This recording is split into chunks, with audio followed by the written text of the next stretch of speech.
আলহামদুলিল্লাহ। মহান আল্লাহ জাল্লা শানুহু আম্মা নওয়ালুহুর আলিশান দরবারে লক্ষ কোটি শুকর ও সুজুদ যে মহান রব্বুল ইজ্জত আল জালাল আমাদেরকে অত্যন্ত ভালোবেসে তার অসংখ্য অগণিত বান্দাদের মধ্য থেকে বাছাই করে আজকের এই পবিত্র জুমার দিনে, পবিত্র জিলকদ মাসের সর্বশেষ জুমা, এই জুমাতে অংশগ্রহণের তৌফিক দান করেছেন আল্লাহ পাক।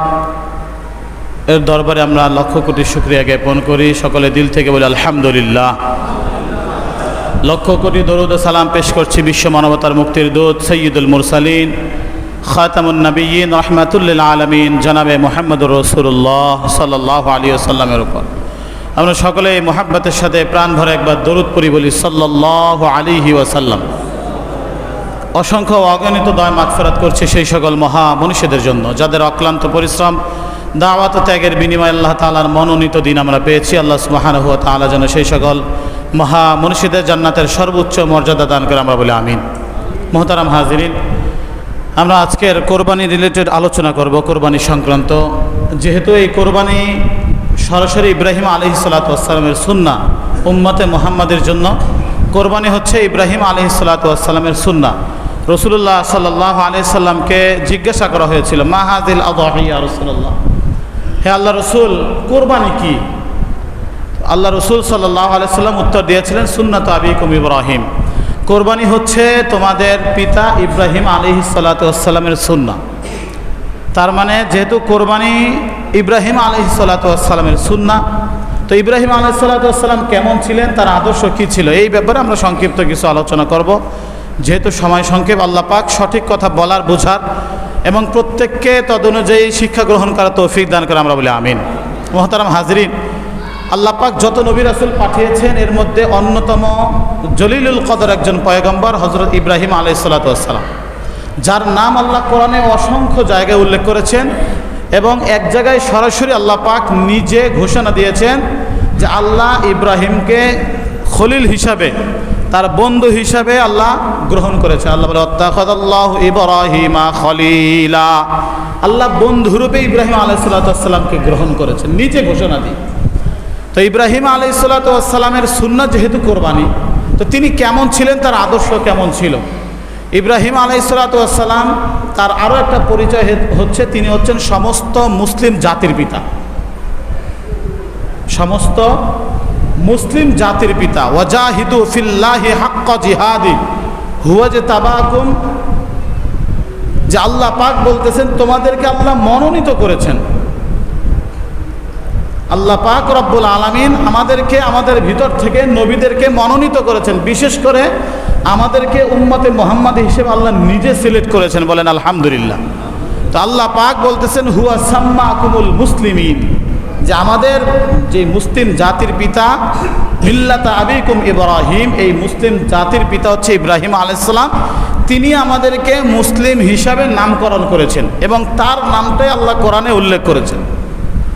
তো যেই নবীকে আল্লাহ নিজে খলিল হিসাবে, বন্ধুরূপে গ্রহণ করেছেন এবং যিনি আমাদের মুসলিম জাতির পিতা, যিনি আমাদেরকে মুসলিম হিসেবে নামকরণ করেছে, তাকে বাদ দিয়ে কোনো মুসলিম অন্য কাউকে জাতির পিতা মানার সুযোগ আছে? আওয়াজ দিয়ে বলতে হবে, সুযোগ আছে? আলহামদুলিল্লাহ, একটু দেরিতে হলেও বর্তমান ইয়াং জেনারেশন বুঝে ফেলেছে যে একজন মুসলিম জাতির পিতা কখনোই আরেকজন আমাদের মতো সাধারণ একজন মানুষ হতে পারে না, যিনি আল্লাহ পাকের পক্ষ থেকে মনোনীত, নির্বাচিত এবং একজন মহিমান্বিত, সম্মানিত একজন পয়গম্বর ইব্রাহিম আলাইহিস সালাম, তিনি হচ্ছেন আমাদের মুসলিম জাতির পিতা। এটা এখন বর্তমান জেনারেশন বুঝে ফেলেছে, ঠিক না ভাই? ঠিক। সবাই এটাকে স্বীকৃতি দিচ্ছে, দল মত নির্বিশেষে সবাই এখন বলে জাতির পিতা ইব্রাহিম। পরের বাক্য বলবো না, যে জাতির পিতা ইব্রাহিম, এই স্লোগান এখন সবার মুখে মুখে আলহামদুলিল্লাহ। এবং বিভিন্ন জায়গায় জায়গায়, বিভিন্ন ওভারব্রিজের মধ্যে, সম্ভবত আপনাদের শ্রীপুর স্ট্যান্ডে ওভারব্রিজের মধ্যে এক ভাইয়ের সাথে কথা হয়েছিল, যারা উদ্যোগ নিয়ে এটাকে, কার সাথে যেন কথা হয়েছিল, হুজুরের মাধ্যমে। তো উনি বলেছিলেন যে আমরা অনেক টাকা, প্রায় 27-28 হাজার টাকার মতো বা তারও বেশি কম হতে পারে, খেয়াল নাই, এটা খরচ করে রাস্তার দুই ওভারব্রিজের দুই সাইডে জাতির পিতা ইব্রাহিম আলাইহিসসালাতু ওয়াসসালাম হাইওয়ে বা এক্সপ্রেস, এই জাতীয় কিছু একটা লেখা আছে ওখানে, এবং বিভিন্ন জায়গায় এটা লেখা আছে। তো লিখে দিলেই যে তার সম্মান বাড়বে বিষয়টা এমন নয়, যেহেতু তিনি এমনিতেই সম্মানিত, এমনিতেই তাকে আল্লাহ বন্ধুরূপে গ্রহণ করেছেন। তো আমরা এই মুসলিম জাতি ইব্রাহিম আলাইহিসসালামকে আমাদের জাতির পিতা পেয়ে আমরা বেজার না খুশি বলেন তো? আমাদের কারো মনের মধ্যে কোনো অসন্তুষ্টি আছে যে ইব্রাহিম আলাইহিসসালাম কেন হলো, অন্য কেউ কেন হলো না, রাজনৈতিক কোনো নেতা কেন হলো না? আপনি ইব্রাহিম আলাইহিসসালামের জীবনের প্রতিটা পরতে পরতে শুনলে আশ্চর্য হবেন ঈমান কাকে বলে আর পরীক্ষা কাকে বলে। আল্লাহু আকবার। সমস্ত নবীদের থেকে যাদের বেশি পরীক্ষা নেওয়া হয়েছে তার মধ্যে বেশি অন্যতম ইব্রাহিম আলাইহিসসালাম। নির্বাসিত হয়েছেন, দেশান্তরিত হয়েছেন, এরপরে অগ্নিকুণ্ডে নিক্ষিপ্ত হয়েছেন, নিজ হাতে নিজের পুত্রকে জবাই করার মতো পরিস্থিতির সম্মুখীন হয়েছেন। এরপরে প্রতিটা পরীক্ষার মধ্যে 100তে 100 নাম্বার নিয়ে পাশ করেছেন। সুবহানাল্লাহ। আল্লাহ পাক রব্বুল আলামিন এত পরিমাণ খুশি হয়েছেন তাদের পিতা পুত্রের এই ঘটনায় যে এই খুশি হয়ে কিয়ামত পর্যন্ত যত মানুষ আসবে এই ঘটনা যাতে পৃথিবী থেকে হারিয়ে না যায়, মানুষ ভুলে না যায়, এই জন্য কোরআনেও আলোচনা করেছেন এবং উম্মতে মুহাম্মাদের জন্য একটা আদর্শ হিসাবে আল্লাহ পাক আবশ্যক করে দিয়েছেন। সুবহানাল্লাহ। ইব্রাহিম আলাইহিসসালামের সবচেয়ে প্রথম যে সুন্নাহ খেয়াল করেন, মানুষ স্বভাবগতভাবেই সৃষ্টিগতভাবেই কিন্তু মুসলিম হয়ে জন্মগ্রহণ করে। আপনি কি জানেন? এটা আমার কথা নয়, নবীজির কথা। প্রত্যেকটা কুল্লু মৌলুদি ইউলাদু আলাল ফিতরাতিল ইসলাম, যে প্রত্যেকটা সন্তান জন্মের সময় ইসলামের স্বভাব নিয়ে জন্মগ্রহণ করে, একত্ববাদ তাওহীদের স্বভাব নিয়ে। কোনো সন্তান, সেটা খ্রিস্টানের ঘরে হোক, সেটা হিন্দুর ঘরে হোক, যে কোনো ধর্মের লোকের ঘরে কোনো সন্তান জন্মগ্রহণ করবে, চাই সেটা ছেলে চাই সেটা মেয়ে হোক, জন্মের সময় কোন স্বভাব নিয়ে আসে, কোন ফিতরাত নিয়ে আসে? ইসলামের ফিতরাত নিয়ে আসে। ফাআবাওয়াহু ইউহাউবিদানিহি আও ইউনাসসিরানিহি আও ইউমাজ্জিসানি। এরপরে তার বাবা যদি ইহুদি হয়, মা যদি ইহুদি হয়, সন্তানটাকে ইহুদি ধর্মে দীক্ষিত করে। যদি বাবা মা খ্রিস্টান হয় তাহলে তাকে খ্রিস্টান ধর্মে দীক্ষিত করে। যদি অগ্নিপূজক হয়, যদি মূর্তি পূজারী হয়, অর্থাৎ বাবা মা যেই ধর্ম পালন করে পরবর্তীতে একটা সময় সন্তান সেই ধর্মে দীক্ষিত হয়। কিন্তু প্রকৃতপক্ষে জন্মের সময় কি নিয়ে আসে দুনিয়ায়? ইসলাম নিয়ে দুনিয়ায় আসে। ঠিক তেমনি ইব্রাহিম আলাইহিসসালাম, একে তো তিনি একজন জলিলুল কদর সম্মানিত একজন নবী হবেন, ছোটবেলা থেকেই তার ভিতরে স্রষ্টা খোঁজার এক পিপাসা, দিলের মধ্যে এক তামান্না, এক চাহিদা দিয়ে আল্লাহ বানাইছেন। সে ছোটবেলা থেকেই তার রব খুঁজতেছেন যে আমার রব, আমার স্রষ্টা, যে আমি তো এমনি এমনি হই নাই। এখন এই অত্যাধুনিক টেকনোলজির যুগে এসেও কিছু গণ্ডমূর্খ, কিছু জ্ঞান পাপী তারা স্রষ্টাকে অস্বীকার করে। অথচ যেই জমানায় কোনো টেকনোলজি ছিল না, যাতায়াত ব্যবস্থা ভালো ছিল না, যোগাযোগ ব্যবস্থা ভালো ছিল না, স্যাটেলাইট ব্যবস্থা ছিল না, ওই সময়কার মানুষ নিজে থেকে স্রষ্টাকে খুঁজত যে আমি তো এমনিতে হতে পারিনি। এই বিশাল নবমণ্ডল, ভূমণ্ডল, এটা তো কখনোই এমনিতে সৃষ্টি হওয়া সম্ভব না। সম্ভব? কথা বলেন, সম্ভব? একটা সামান্য একটা মসজিদ, এই যে ছোট্ট একটা মসজিদ, এটা এর ছাদটাকে এর উপরে রাখতে গিয়ে কতগুলো বিম খরচ হয়েছে, কতগুলো খুঁটি পিলার দিতে হয়েছে। এত কিছুর পরেও একটা সময় দেখা যায় ভালো করে একটু ভূমিকম্প হলে কি হয়? ভবন ধসে যায়। যায় কি যায় না? বলে এই সুবিশাল আসমানটা এমনিতেই হয়ে আছে, সৃষ্টিগতভাবে প্রাকৃতিকভাবে হয়েছে। এটা যদি কেউ বলে তো আমি মনে করি তার চেয়ে মূর্খ আর কেউ হতে পারে না। কেন আল্লাহ এমনভাবে প্রত্যেকটা সৃষ্টিকে এমনভাবে তৈরি করেছেন যে যেটার দিকে তাকাবেন সেটার দিকে তাকালেই আল্লাহকে দেখতে পারবেন। সুবহানাল্লাহ। আল্লাহকে দেখতে পারবেন মানে বুঝতে পারবেন যে এর পিছনে নিশ্চয়ই কোনো কুদরতি কারিশমা আছে, স্রষ্টার হাত আছে, অন্যথায় এই জিনিস সৃষ্টি হওয়া সম্ভব না।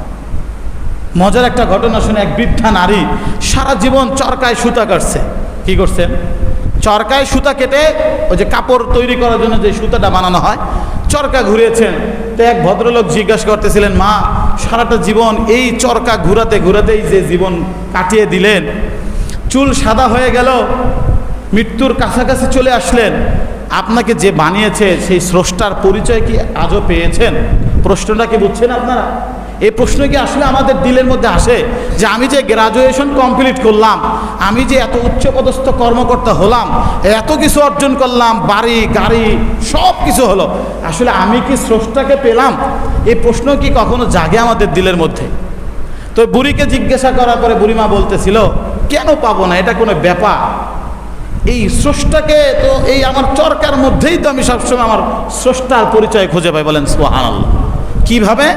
বলে এই চরকাটা যখন আমি নিজের হাতে ঘুরাই তখন চরকা ঘুরে, যখন চরকা ঘুরানো বন্ধ করি চরকা ঘোরা বন্ধ হয়ে যায়, আবার ঘুরাই আবার চরকাটা ঘুরে। দুনিয়ার মানুষগুলোর দিকে তাকাও, লক্ষ লক্ষ মানুষ চলে, লক্ষ লক্ষ মানুষ বলে। সুবিশাল আসমানের দিকে তাকাও, একটা খুঁটি নাই। এত বিশাল বিশাল সমুদ্রের দিকে তাকাও, পরিচালনার জন্য যদি কেউ না থাকে, এই এক মুহূর্তের জন্য এই আসমান জমিন চলতে পারে না। আমার এই সামান্য সুতা কাটার চরকা যদি না চালাই চলে না, তাহলে এবার তুমি নিজেই উত্তর দাও, এই বিশাল আসমান জমিন এই বড় বড় সমুদ্রগুলো যদি পরিচালনা করা না হয়, এর পিছনে যদি স্রষ্টার হাত না থাকে কিভাবে চলবে? প্রশ্নটা কি বুঝছেন? উত্তরটা কি বুঝছেন? সাধারণ একজন, অত শিক্ষিত না, গ্রাজুয়েশন কমপ্লিট করা না, কিন্তু তার সহজ সাবলীল উত্তর যে চরকাটা আমি না ঘুরালে ঘুরে না, তো এই বিশাল আসমান একজন না চালাইলে কেমনে চলে আছে? এই পৃথিবী না চালালে কিভাবে চলে? বলে আমার চরকার পিছনে যেমন আমি কারিগর, এই পুরো আসমান এবং জমিনের একজন কারিগর আছেন, তিনি হচ্ছেন আল্লাহ। আওয়াজ দিয়ে বলেন তিনি কে? আল্লাহ। আল্লাহ আল্লাহ। আমানত চাঁদে রোজে নজদে মাস দর হাকিকত মালিকে হর শে খুদাস ই সবব হা দর নজর মা পর্দায়েম ই সবব হা দর নজর মা পর্দায়েম দর হাকিকত ফাইলে হর শে খুদাস। বন্ধু, দুনিয়ায় সব কিছু দেখো চলে, মানুষ চলে, পশু পাখি চলে, উদ্ভিদগুলো জন্ম নেয়, গরুর ওলান থেকে দুধ আসে, জমিন থেকে ফসল আসে, এগুলো সব মনে হয় তুমি কিংবা আমি করি। আসলে প্রকৃতপক্ষে স্রষ্টা যেমন আল্লাহ, আর এই প্রত্যেকটার পরিচালক একমাত্র কে? আল্লাহ। সন্দেহ আছে? তো ইব্রাহিম আলাইহিস সালাতু ওয়াস সালামের প্রথম আদর্শই হচ্ছেন তিনি স্রষ্টাকে খুঁজেছেন। কাকে খুঁজেছেন? আমাদের আদর্শ হচ্ছে প্রথমেই আমরা সম্মান খুঁজি, টাকা খুঁজি। কথা বলেন, ঠিক বললাম না ভুল বললাম? আমরা ক্ষমতা খুঁজি। এখন এই ক্ষমতা নিতে গিয়ে আমি কি আস্তিকের দলে গেলাম না নাস্তিকের দলে গেলাম, না ইনসাফের দলে গেলাম না জালেম ফাসেকের দলে গেলাম, স্বৈর শাসকের পক্ষে গেলাম নাকি ইনসাফ ভিত্তিক শাসকের পক্ষে গেলাম, কোনো পরোয়া নাই। আমার একমাত্র কি দরকার? ক্ষমতা দরকার। আমার কি দরকার? সম্পদ দরকার। আমার কি দরকার? টাকা পয়সা দরকার, প্রভাব প্রতিবর্তী দাপট দরকার। আর আমার পিতা ইব্রাহিম আলাইহিস সালাতু ওয়াস সালাম আগে কি খুঁজেছেন? কথা বলেন, কাকে খুঁজেছেন? আমাকে কে বানিয়েছে? আমার স্রষ্টাকে। ইব্রাহিম আলাইহিস সালাতু ওয়াস সালাম স্রষ্টা খুঁজতেছেন, তাকে দেখেন বিশাল চন্দ্র। তিনি ভেবেছেন সব চাইতে বড় যেহেতু চন্দ্র, এত মিষ্টি আলো দেয় চন্দ্র, বলে নিঃসন্দেহে এটাই আমার স্রষ্টা হবে। যখন দেখেন চন্দ্র কিছুক্ষণ পরে আর দেখা যায় না, হারিয়ে যায়, বলে না, এটা তো আমার রব হতে পারে না। যদি আমার রব হতো, রব তো কখনো শেষ হয় না, তার কোনো শেষ নাই। আছে? স্রষ্টার কোনো শেষ আছে? স্রষ্টা শেষ নাই। মুসা কালিমুল্লাহ বলেন, আল্লাহ, একটা দিন না ঘুমালে শরীরটা অসুস্থ হয়ে যায়, দুর্বল হয়ে যায়, না ঘুমে মানুষ থাকতে পারে না। তুমি এত বিশাল আসমান জমিন সৃষ্টি করেছো, আমার মনের মধ্যে কৌতূহল, তুমি কি একটু ঘুমাও না? নবী তো জানে যে আল্লাহ ঘুমায় না, খায় না, এরপরে মানুষ তো, তিনি নবী কিন্তু তিনি দিন শেষে কি একজন মানুষ। তো মনের মধ্যে কৌতূহল, বলে আল্লাহ, আমার মনের মধ্যে কৌতূহল, তুমি না ঘুমাইয়া কেমনে থাকো? আল্লাহ বলেন, মুসা পরীক্ষা করতে চাও নাকি বলো? মুসা বলেন, আল্লাহ যদি আমার একটু দেখাইতে আমার মনটা আরো ভালো হতো। আল্লাহ পাক আদেশ করলেন, মুসা যাও, এক গ্লাস পানি নিয়ে আসো। হযরতে মুসা কালিমুল্লাহ পানি নিয়ে এসে দাঁড়িয়ে আছে পাহাড়ের উপরে, আল্লাহর সাথে কথা বলতেছেন। আল্লাহ বলতেছেন, এবার মুসাকে একটু ঘুমের আভাস দিয়ে দিয়েছেন, সামান্য একটু তন্দ্রা। হযরতে মুসা কালিমুল্লাহ হাতের মধ্যে পানির গ্লাসটা নিয়ে দাঁড়িয়ে দাঁড়িয়ে ঝুমতেছেন। হঠাৎ করে দেখেন তার হাত থেকে পানির গ্লাসটা পড়ে ভেঙে গেছে, আর পানির গ্লাস নাই। মুসা কালিমুল্লাহ লাফ দিয়ে উঠছে, সঙ্গে সঙ্গে সেজদায় পড়ে গিয়েছে, বলে আল্লাহ, এই সামান্য একটু তন্দ্রার কারণে আমি একটা গ্লাস রক্ষা করতে পারি নাই। এই সুবিশাল আসমান জমিন, এত মাখলুকাত, যার একমাত্র মালিক এবং পরিচর্যাকারী তুমি, তুমি যদি ঘুমাও তাহলে সব নিমেষে ধ্বংস হয়ে যাবে। ঠিক নেবে? ঠিক। এটাই হচ্ছে ঈমান, এটাই হচ্ছে ঈমান। আর তাকেই খুঁজতেছিলেন ইব্রাহিম আলাইহিস সালাম। এবার আবার আওয়াজ দিয়ে বলেন, মুসলিম জাতির পিতা কে? ইব্রাহিম আলাইহিস সালাতু ওয়াস সালাম মিল্লাতা আবিকুম ইব্রাহিম হুয়া সাম্মাকুমুল মুসলিমিন। এই কোরবানি হচ্ছে ইব্রাহিম আলাইহিস সালাতু ওয়াস সালামের সুন্নাহ। যেহেতু তার সুন্নাহ, তিনি কেমন ছিলেন একটু তার পরিচয় দিচ্ছি আর কি। ইব্রাহিম আলাইহিস সালাতু ওয়াস সালামের ঘটনাগুলো যদি বিস্তারিত বলা হয় অনেক দিন বলতে হবে, অনেক জুমা, যেহেতু আমরা জুমায় সময় পাই অল্প, এজন্য কিছু কিছু মূল পয়েন্টগুলো বলছি যে তার ইমানের পাওয়ার কেমন ছিল, ইমানের তেজ কেমন ছিল।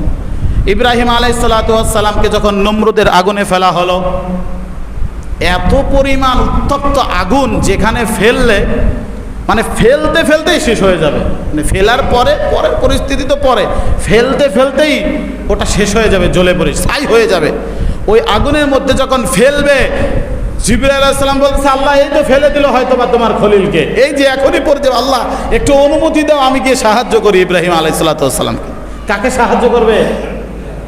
ইব্রাহিম আলাইহিস সালাম।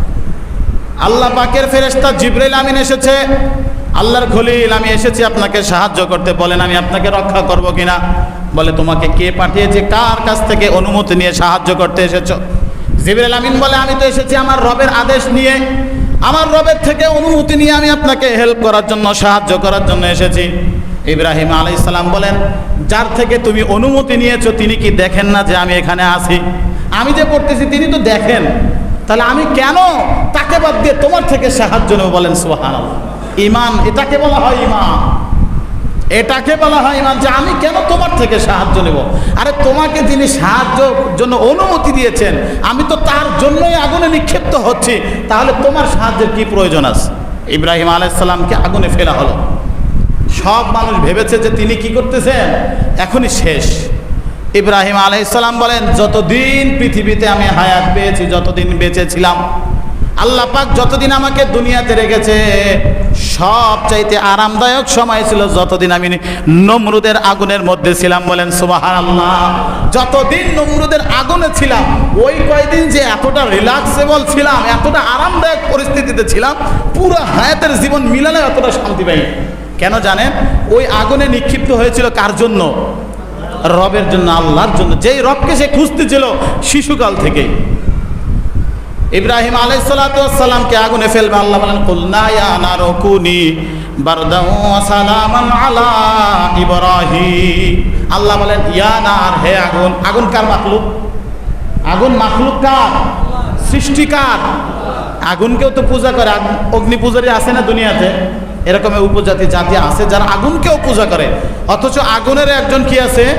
স্রষ্টা আছে। তিনি চাইলে আগুন জ্বালাতে পারেন, তিনি না চাইলে আগুনের জ্বালানোর ক্ষমতা আছে। তিনি চাইলে পানিতে ডুবাতে পারেন, তিনি না চাইলে পানি আছে কিন্তু ডুববে না। এটা কার ক্ষমতা? আল্লাহ। ইব্রাহিম আলাইহিস সালামের ব্যাপারে আল্লাহ বলছেন ইয়া নারু কুনি বারদান ওয়া সালামান। আল্লাহ বলতেছেন আমি আগুনকে নির্দেশ দিলাম আগুন ঠান্ডা হও, শান্তিদায়ক হও, আরামদায়ক হও। ঠান্ডা হও মানে এসির অনেক সময় পাওয়ার বেড়ে গেলে কি হয়, বেশি শীত লাগে, ঠান্ডা লাগে, আবার নাক দিয়ে পানি পরে ঠান্ডা লেগে যায়। আল্লাহ বলেন ইয়া নারু কুনি বারদান ওয়া সালামান, ঠান্ডা হও, আরামদায়ক ঠান্ডা। যেই ঠান্ডায় আমার খলিল কষ্ট পাবে না, আমার খলিলের কষ্ট হবে না, বন্ধুর কষ্ট হবে না। আলা ইব্রাহিম, ইব্রাহিমের জন্য আল্লাহ যখন আদেশ দিচ্ছেন আগুনটা এতটা আরামদায়ক হয়েছে, বললাম না? ইব্রাহিম আলাইহিস সালাম বলতেছেন এই কয়টা দিন আমার জীবনে সবচেয়ে আরামদায়ক সময় ছিল। তো তার মানে অগ্নিকুণ্ডে নিক্ষিপ্ত হয়েছেন, তখনও ফেরেশতার সাহায্য পর্যন্ত তিনি চাননি, সরাসরি কার দিকে? আল্লাহর দিকে মোতাওয়াজ্জহ। এই প্রতিটা কোরবানি এসে ইব্রাহিম আলাইহিস সালাতু ওয়াস সালামের আদর্শকে স্মরণ করিয়ে দেয়। তিনি যেভাবে ঈমানের জন্য সংগ্রাম করেছেন, লড়াই করেছেন, প্রতিটা মুমিন মুসলমান তার রুহানি সন্তান হিসেবে প্রত্যেকটা ইমানদারের উচিত আমার জান, আমার মাল, আমার সব কিছু কোরবান করতে প্রস্তুত, কিন্তু ঈমানের ব্যাপারে কারো সাথে স্যাক্রিফাইস নয়। ঠিক না বেঠিক? ঈমান নিয়ে কারো সাথে কোনো প্রকার খাতির নয়। এই সাম্প্রদায়িকতার নামে অসাম্প্রদায়িক হতে গিয়ে যে আমি অসাম্প্রদায়িক, এখন হিন্দুর মন্দিরে গিয়ে পূজা দিব, হিন্দুর মন্দিরের মূর্তির সামনে মাথা নত করব, বা মুসলমান কলমা গই, বা ব্রাহ্মণ রাম রাম, মুসলমানের সাথে গিয়ে কালেমা পড়বো, হিন্দুর সাথে গিয়ে রাম রাম হরে কৃষ্ণ বলবো, বলে এই অসাম্প্রদায়িক শিক্ষা ইব্রাহিম আলাইহিস সালামের না। একমাত্র শিক্ষা হচ্ছে যে হিন্দু, বৌদ্ধ, খ্রিস্টান যে যেই জাতির হোক, সে মুসলমান থেকে নিরাপত্তা পাওয়ার অধিকার রাখে। ঠিক না বে ঠিক? নিরাপদে তার জীবন বাঁচানো, জীবনযাপন করার অধিকার রাখে। কিন্তু তার মানে এই নয় যে মুসলমান কোনো শিরক, কুফর, আল্লাহদ্রোহী, খোদাদ্রোহীর সাথে সম্পর্ক রেখে তার ধর্মীয় কাজেও সে লিপ্ত হবে। এটা ইব্রাহিম নবীর শিক্ষা নয়। খেয়াল করেন, ইব্রাহিম আলাইহিসসালাম দেশ থেকে বিতাড়িত হয়েই শুধু ক্ষান্ত হয় নাই, একের পর এক পরীক্ষা আসতে আসতে ইব্রাহিম আলাইহিসসালাম, তার বিবি, তার ছোট বাচ্চা শিশু ইসমাইল আলাইহিসসালাম, সময় যেহেতু কম সেটা আগামী সপ্তাহে বলবো, তাদের পর্যন্ত নির্বাসিত করেছেন, অর্থাৎ তাদেরকে মরুভূমিতে রেখে দিয়ে এসেছেন। সর্বশেষে এই সন্তান যখন চলাফেরার উপযোগী হয়েছেন, তাকে কোরবানির ব্যবস্থা করেছেন। এক কথায় কতগুলো পরীক্ষা, এক্সাম দিয়েছেন, যেটার হিসাব আমি আপনি করে পারবো না হয়তো। এই জন্যই আল্লাহ নিজে ঘোষণা দিয়েছেন, আত্তাখাযাল্লাহু ইব্রাহিমা খলিলা। ঠিক ইব্রাহিম আলাইহিস সালামের আদর্শের উপরে যারা চলবে, আল্লাহ বলেন, আলা ইন্না আউলিয়া আল্লাহি লা খাউফুন আলাইহিম ওয়া লা হুম ইয়াহজানুন। আল্লাহ বলেন, যারাই ইব্রাহিমের আদর্শে চলবে তারাই আল্লাহর ওলি হবে, এবং তাদের জন্য সমস্ত ভয়, দুশ্চিন্তা, হতাশা আল্লাহ নিজ জিম্মায় দূর করে দেবেন। বলেন সুবহানাল্লাহ। তা আমাদের যেহেতু মুসলিম জাতির পিতা ইব্রাহিম আলাইহিস সালাম, মুসলিম জাতির পিতা মিল্লাত আবিকুম ইব্রাহিম। বলেন মিল্লাত আবিকুম ইব্রাহিম। এটা কোরআনের আয়াত বলছি, এটা কোনো হাদিসের অংশ না, এটা কোনো ঘটনার বিষয় না, এটা হচ্ছে সরাসরি কোরআনের আয়াত। সূরা আম্বিয়ার শেষ অংশে 17 পারা খুললে 20 নম্বর পৃষ্ঠায় পাবেন, মিল্লাতা আবিকুম ইব্রাহিম হুয়া সাম্মাকুমুল মুসলিমিন। তিনি মুসলমান নামকরণ করেছে। যাই হোক, ইব্রাহিম আলাইহিসসালাতু ওয়াস সালাম একের পর এক পরীক্ষা দিয়েছেন। প্রতিটা পরীক্ষা ছিল ঈমানের পরীক্ষা। কিসের পরীক্ষা? আর এই ঈমানের পরীক্ষায় যখনই কোনো বান্দা উত্তীর্ণ হতে পারে, আল্লাহ দুনিয়াতেও সম্মানিত করবেন। কোনো ঈমানদারকে আল্লাহ দুনিয়ায় লাঞ্ছিত করেন নাই। বিষয়টা খেয়াল করবেন। কষ্ট দিয়েছে। লাঞ্ছনা এক জিনিস, কষ্ট আরেক জিনিস। কিন্তু বিষয়টা কি বুঝতেছেন আমার কথাগুলো? লাঞ্ছনা, অপমান, এগুলো জালেমদের জন্য আল্লাহ বরাদ্দ করে রেখেছে। ফাসেক, ফুজ্জার, স্বৈরাচারদের জন্য আল্লাহ পাক লাঞ্ছনাকে নির্ধারিত করে রেখেছেন। কিন্তু কোনো ঈমানদার সে জুলুমের শিকার হবে, সে নির্যাতিত, নিপীড়িত হবে, ঈমানের পরীক্ষা দিবে, কিন্তু দিন শেষে হাসি মুখে তার রবের জন্য অকাতরে সব বিলিয়ে দেবে। ঠিক না বেঠিক? কোনো সন্দেহ নাই। ইব্রাহিম আলাইহিস সালামের শিক্ষাই ছিল এটা। যে আয়াতে কারিমা তেলাওয়াত করেছিলাম, আসলে সময় দেখতে দেখতে ঘড়ির কাঁটা মনে হয় শুক্রবার দ্রুত দৌড়ায়। আমি ঘড়ির কাঁটার সাথে দৌড়াই পারি না। সকাল থেকে দৌড়াচ্ছিলাম যে আজকের অনেক আগে আসবো, আগের থেকে আলোচনা শুরু করব, কিন্তু আস্তে আস্তে লেট হয়ে গেছে। তো যাই হোক, ইব্রাহিম আলাইহিসসালামের ব্যাপারে আল্লাহ বলতেছেন, ক্বাদ কানাত লাকুম উসওয়াতুন হাসানাতুন ফি ইব্রাহিম ওয়াল্লাযীনা মাআহ। ইব্রাহিম আলাইহিস সালাম এবং তার অনুসারী যারা ছিল তাদের হাসানা, উসওয়াতুন হাসানা, আদর্শ ছিল উত্তম আদর্শ। কি? ইয ক্বালু লিকাওমিহিম, তারা সবাই বলেছিল তাদের সম্প্রদায়কে।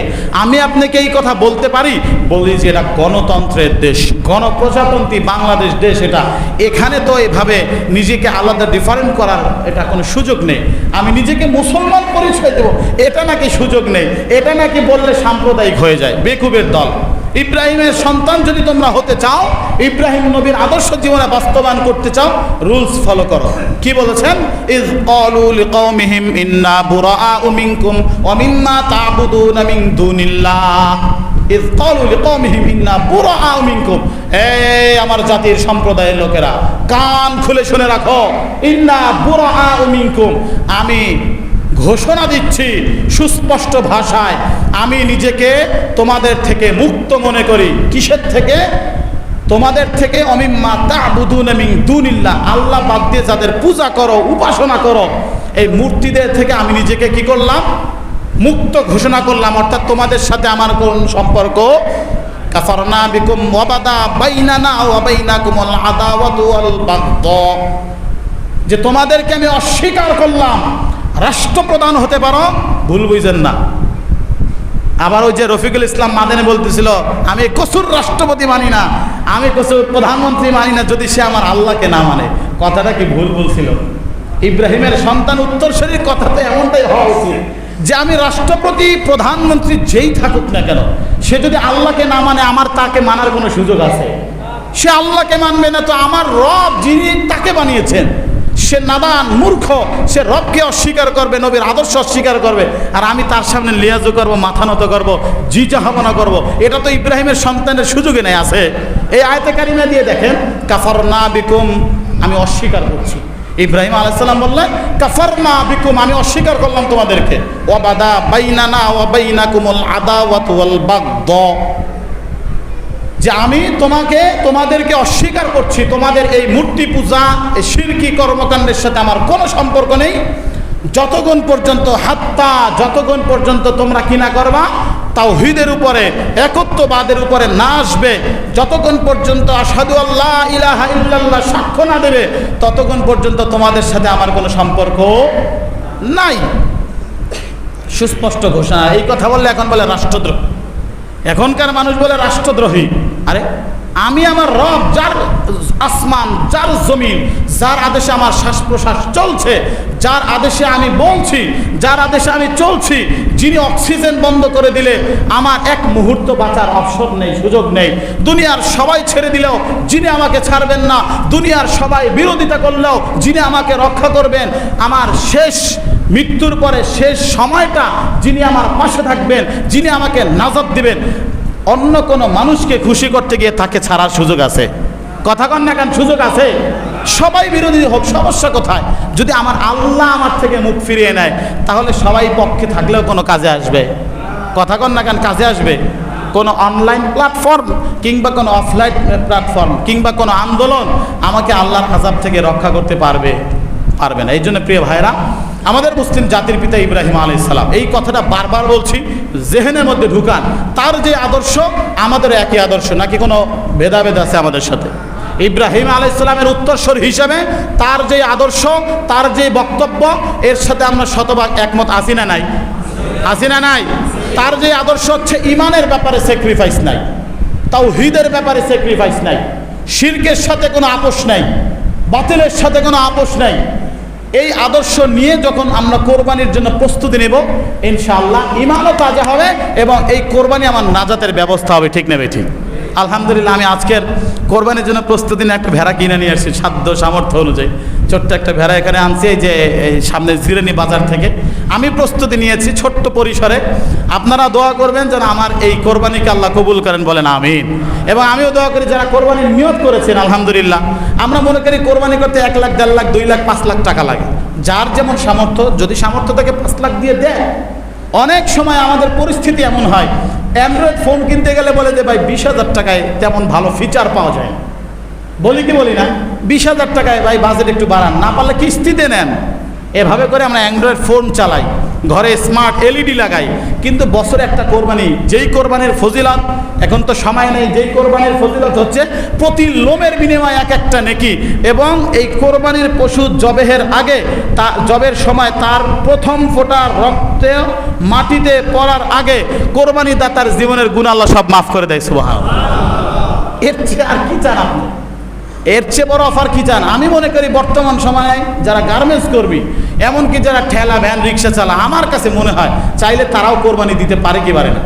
আরে কত টাকা সঞ্চয় করে, ডিপিএস করে, মাসে 1000 করে জমান না, বছরে 12,000 হয়ে যাবে, এর সাথে আরো 5,000 মিলান না, একটা খাসি হোক, সমস্যা কোথায়? কিন্তু আপনি কোরবানি করেন, আল্লাহর জন্য কোরবানি করবেন, প্রতিটা ফোঁটা রক্ত আমলনামায় জমা হবে, হাড্ডি মাংস সব কিছু আল্লাহর জন্য হয়ে যাবে, মাঝখানে গোশত খাবেন ফাও। ঠিক না ভাই? ঠিক। এই জন্য আল্লাহ পাক রব্বুল আলামিন ইব্রাহিম আলাইহিস সালাতু ওয়াস সালামের আদর্শকে বাস্তবায়ন করার জন্য আমাদের জানমাল কোরবান করা তৌফিক দান করেন এবং তার আদর্শের উপরে থেকেই সততার সাথে হালাল সম্পদ দিয়ে, হালাল উপার্জন দিয়ে আল্লাহর জন্য যেন কোরবানি করতে পারে আল্লাহ তৌফিক দান করেন। আমিন।